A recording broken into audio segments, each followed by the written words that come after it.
aujourd'hui. Et aujourd'hui, vous avez la une justement de quotidien. Accusation portée contre lui concernant les événements entre 2021 et 2024. Macky répond à Pastef. Il n'a pas répondu à Youlousa, ni à Yassine. Pastef, ni au parti Al-Bouri Ndiaye, le parti Al-Bouri Ndiaye. Il y avait un parti qui s'appelait Al-Bouri Ndiaye. Il faut abroger la loi d'amnistie. Bon, notre ami Patrice Sané, peut-être que, bon, ben, il peut être d'accord ou pas d'accord, mais de toutes les façons, la loi d'amnistie, c'est lui qui l'a aussi, c'est sous son règne qu'il y a eu cette proposition de loi d'amnistie, hein? Voilà. Maintenant, bon, ben voilà. Et on a vu le Premier ministre Ousmane Sonko, avec tout son courage, dire, maintenant, abroger.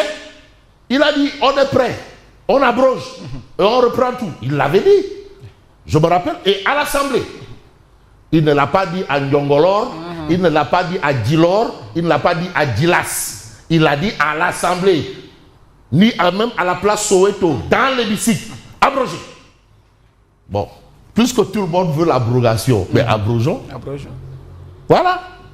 Bon, on ne peut pas accuser le président de la République qui est au sommet de la pyramide et dire qu'il est responsable de meurtre. Ça, c'est la position de Macky Sall. Vous avez des interrogations, mais de quel meurtre est-il responsable? Le président a-t-il donné l'ordre à qui que ce soit d'aller tuer des jeunes? Qu'est-ce qui s'est passé? Et il a même expliqué, le président Macky Sall, que ce soit d'aller tuer des jeunes. Donc, c'est un récit qui est contraire à la réalité. Par devoir de vérité. Si vraiment, d'un côté comme de l'autre, on souhaiterait que la lumière jaillisse, la solution, c'est l'abrogation. Maintenant, à chacun ses martyrs, comme les gens le disent, mais de toutes les façons, vous avez Tribune Quotidien qui affiche également la lettre de Gumsobom les Djambar, cellule stratégique des cadres des Djambar. Le Sénégal est au bord du précipice. C'est terminé. Au bord du précipice. Voilà la situation économique, mais carabinée de chez carabinée. Au lieu de solutionner les souffrances, Sonko et Diomaye déroulent leur plan pour les prochaines élections et se déconnectent des préoccupations du peuple. C'est ce qui est dramatique. Les raisons pour lesquelles ils ont été élus. Ils n'agissent pas dans ce sens ou en ce sens. Malheureusement ou heureusement, de toutes les façons, eux, ils sont plus préoccupés, d'après Tribune Quotidien, à la prochaine échéance électorale. C'est le fait que évoque la rédaction de Tribune. Mais Tribune Quotidien parle également de Jean-Michel Sen. Affaire Azer AEE Power. Encore Azer AEE Power. Finalement, cette affaire, c'est comme tape. Alors, Jean-Michel Sen ne peut pas se réfugier derrière Baba Diallo. Il est comptable de la situation pleinement et entièrement. En tout cas, c'est la réaction de Ibrahima Ndiaye, qui est de la République des valeurs. Mais en parlant aussi de valeurs, il faut tenir compte de ces retrouvailles de la grande famille socialiste. J'en avais parlé. Et c'est ce qui s'est passé. Mais il y a même eu la série sur le gâteau. Et la série sur le gâteau, c'était quoi? Mais la présence de tonton Hadj Mansour Mbaye. Ah non, ça c'est le parti socialiste. Alors, parti socialiste ou famille socialiste. Bamba Fall réunit Khalifa Sall, Aïssata Tall Sall, Aliou Ndoye, tonton Hadj Mansour Mbaye et une forte délégation envoyée par qui?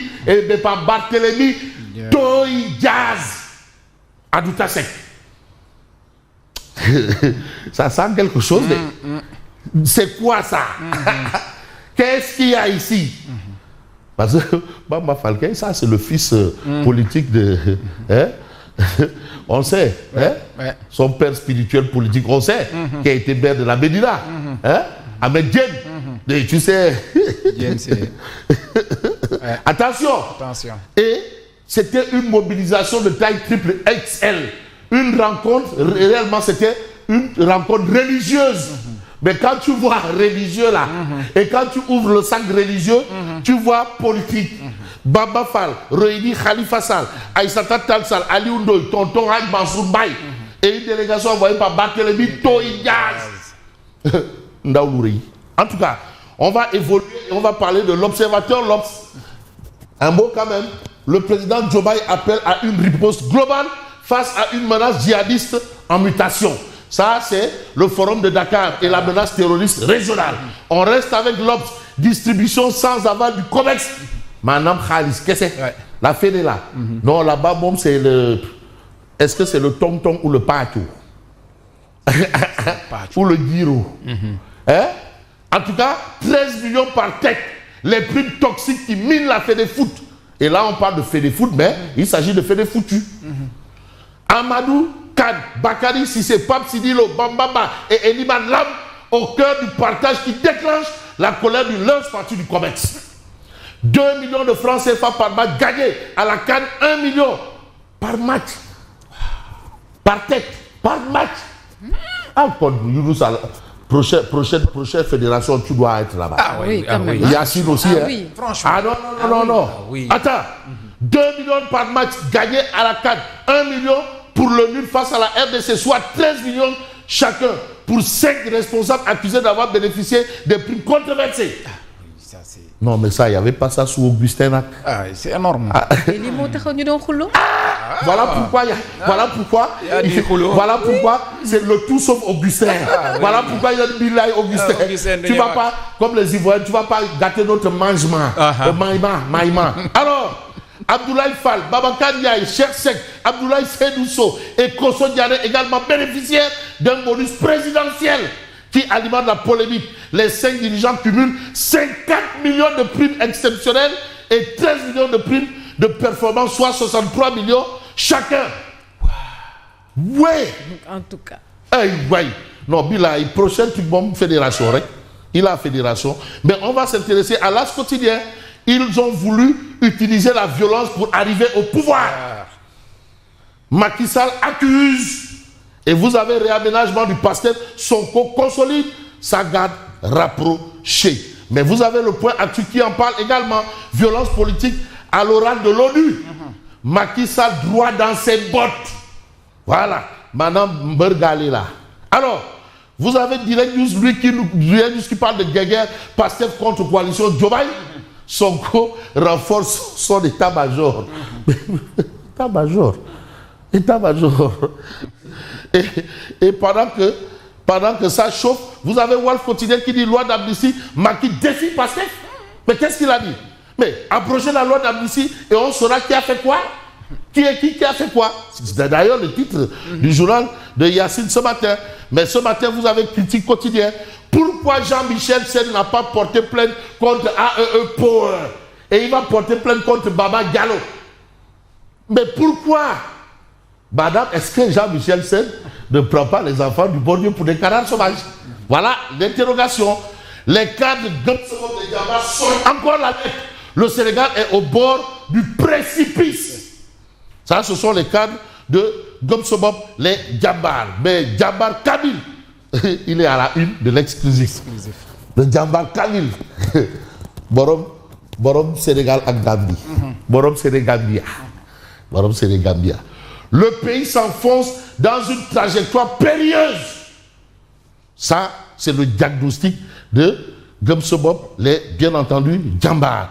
Et pour faire dans l'actualité, vous avez le Dakarois, affaire Azer AEE Power, charge frontale exercée par Ibrahima Ndiaye et la République des valeurs. Jean-Michel Sen encore bousculé. Ah, de toutes les façons, certains nous avaient dit que non, les villages étaient bel et bien en train d'être électrifiés. Et le Premier ministre a dit que non, c'est bloqué. Finalement, qu'est-ce qui se passe? Il y a eu une conférence de presse, on a annoncé une convocation, et même la convocation là, personne ne comprend c'est passé par où. Où est-ce que c'est arrivé, par comment c'est arrivé, et où c'est passé. Mais on ne peut pas quand même se passer du titre du journal Les Échos, partenariat avec le Sénégal, la Banque africaine de développement bloque ses décaissements. Ah, raison avancée, l'État n'a pas payé ces échéances arrivées à terme. Grave conséquence, les agents sans salaire depuis des mois, les entreprises incapables d'exécuter les marchés gagnés, la direction de l'ordonnancement des dépenses publiques inerte. Voilà la situation. Macky accuse clairement Pastef et les met au défi. Ça, c'est le titre également, le deuxième titre du journal Les Échos. Et éco-favorable ou éco-défavorable, de toutes les façons, nous allons nous intéresser à une autre actualité, si possible, mais malheureusement, j'aurais dû prendre peut-être un journal, mais le journal, je ne le retrouve pas dans ma trajectoire, mais je veux me contenter de Oumar Diakité, dit Odia. Bon, on va prendre l'évidence quotidienne. Vous avez Gumsebob dénonce une gestion en chute libre. Et vous avez Ibrahima Ndiaye sur la convocation de Jean-Michel Sen, affaire Azer, le château de Cat, du Lampe Sen s'effondre. Et ici, vous avez un problème d'assainissement et de transport à Kaolack. Vraiment, il faut régler la question de l'assainissement de Kaolack. Hein? Les solutions de Baye 6. Les gens sont venus, ont promis Fouras d'Abekili. Lui, il va apporter des solutions concrètes pour régler définitivement. En tout cas, Odia, peut-être pas, mais de toutes les façons, moi je crois que je vais voir Odia, et Odia est en mode tout le monde à l'école. Menu, bloc, voilà, paix et sécurité, 3 plats. ONU, assaut sénégalaise pour moi. Gatsa pour nous, dans un grand bol s'il vous plaît. Voilà un peu l'ambiance selon Oumar Diakité, Odia, qui résume toute l'actualité. À chacun son menu. Moi, j'en ai terminé avec mon menu. Je vous dis merci et bon appétit. Merci beaucoup Lucien. À tout à l'heure pour la revue de presse.